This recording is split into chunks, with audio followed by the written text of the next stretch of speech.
Hi, I'm Kim Knox, President of the League of Women Voters of San Diego. For the last 10 years, our organization has been working on a fix for the unfair situation created by an ordinance that provides benefits for only a portion of the city residents. We got involved because the League believes that the government should maintain an equitable and flexible system of taxation.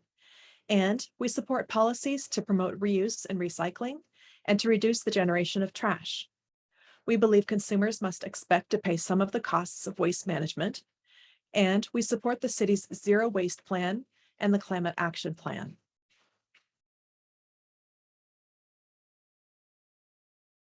My name is Ruth Sandvin, and I am the chair of the LWV Sustainability and Environmental Action Committee. What is the People's Ordinance? The People's Ordinance is part of the San Diego City Charter that provides for the collection and disposal in a sanitary manner of city refuse and other waste matter for no fee. Free trash collection is only available to single-family households who put their bins on public streets. It does not apply to multifamily housing, businesses, or single-family homes on private streets. These residences have to contract with a private hauler for collection services, and the cost gets passed on to renters or included in HOA fees. 52% of city residents receive trash collection service for no fee. The collection of residential trash costs the city $43 million annually from the general fund to operate. Popular belief holds that trash collection services are paid for through property taxes, which are deposited to the general fund. However, there's no separate property tax for refuse collection services. San Diego is the only city in California that does not charge for trash collection. So just for fun, here's a bit about the history of the People's Ordinance and how it came to be. In the early 1900s, trash consisted mostly of food waste, broken crockery, tin cans, and paper, which was burned.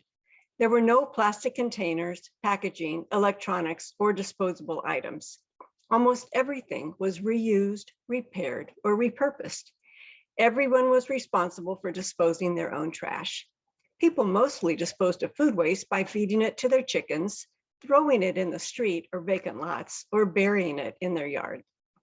After a point, this method of disposal became unsanitary, and the city began to explore an organized method of trash collection. The restaurant men banded together, bought a hog ranch, and delivered their refuse to the pigs. The city contracted with a private company that collected trash from homes for a fee and then sold it to another pig farming operation for a profit. Hauling refuse to the pig farms became quite lucrative, and a lot of competition developed between the restaurant owners who needed to haul their own garbage to feed their pigs in order to make ends meet, private haulers who were also in it for the money, and city contractors. Citizens were upset because they were being charged for trash collection and it was being resold for a profit by the haulers. There were trash hauling wars. In 1919, the city council decided they needed to get control of the situation and proposed the People's Ordinance. The purpose of the ordinance was to shift responsibility for garbage collection from the residents to the city government, with the cost of services to be financed by a tax and revenues from the city sale of garbage to hog farmers. Citizens were no longer to be charged a fee by the hauler. The ordinance passed with 11,908 votes, but the city never imposed the tax. Instead, the services were paid for with general fund revenues and from money from the sale of refuse to hog farmers for feed. The People's Ordinance was amended in the 1980s. The purpose of both amendments was to limit the city's responsibility for collecting refuse and to delete the 1919 provision that allowed the city council to impose a trash tax. As a result of these amendments, only single-family homes now receive free trash collection services. The People's Ordinance provided no limit on the number of single-family homes the city must service, so as the city's population grew, so did the service level. Garbage, as you know, is now buried at the Miramar landfill. Farm animals, including hogs, were banned from the city in 1959. Reuse, repair, and repurpose are not new concepts. During World War I, one of the patriotic calls to contribute to the war effort was the doctrine of the clean plate, conserving food by eliminating waste. The city of Coronado announced that its garbage business had fallen off 75% since food conservation became a recognized patriotic principle. Many residents had no trash except tin cans and bones, which they buried in their gardens for fertilizer. World War II wartime advertisements encouraged citizens left at home to make do and mend, or make it do. Booklets showed how a man's suit could be remade into a lady's skirt and jacket, or repurposed. Campaigns like Save Scrap for Victory encouraged the collection of metal, paper, rubber, and rags for recycling to reuse in creating military goods. What's really interesting is that all of these 1940s salvage activities are equivalent to what we are encouraging today: reuse, repair, and repurpose. My point is this: when people have an incentive, they can reuse, repair, and repurpose. We already know how. Now we need the incentive.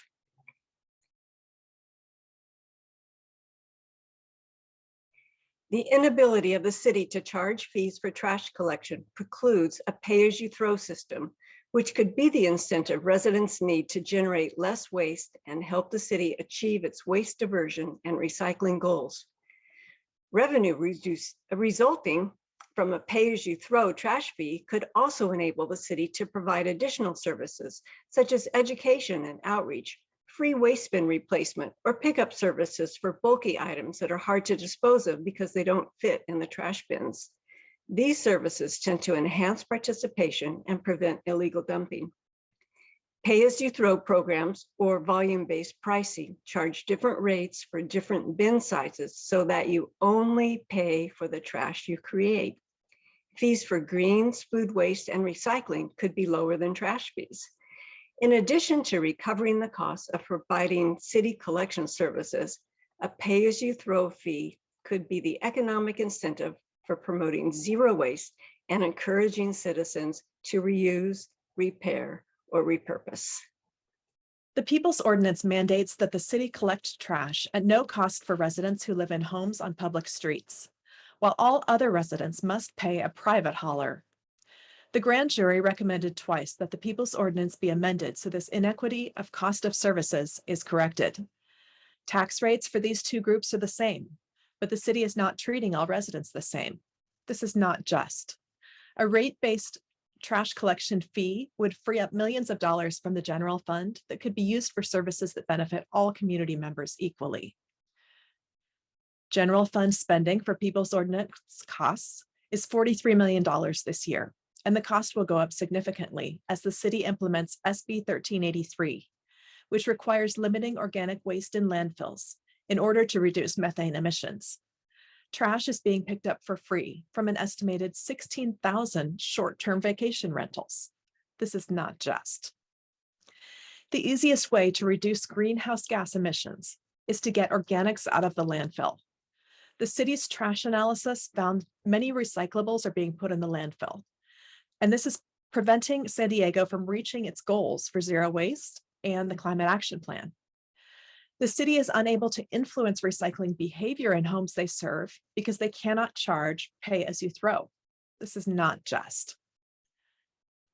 Since the People's Ordinance was voted in by the electorate, its amendment must be approved by the voters. Next month, we'll be advocating that the Rules Committee approve a ballot measure amending the People's Ordinance to allow a fee for trash hauling and to clarify that short-term vacation rentals, ADUs, and mini dorms can be charged. Once passed, the city would conduct a cost of service study and solicit public input before bringing proposed fees to the City Council.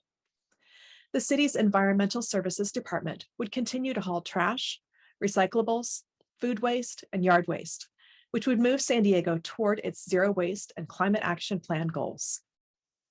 We'd love to share more information about advocating for just trash. To subscribe to email updates or to attend an informational Zoom meeting, sign up at lwvsandiego.org/trash.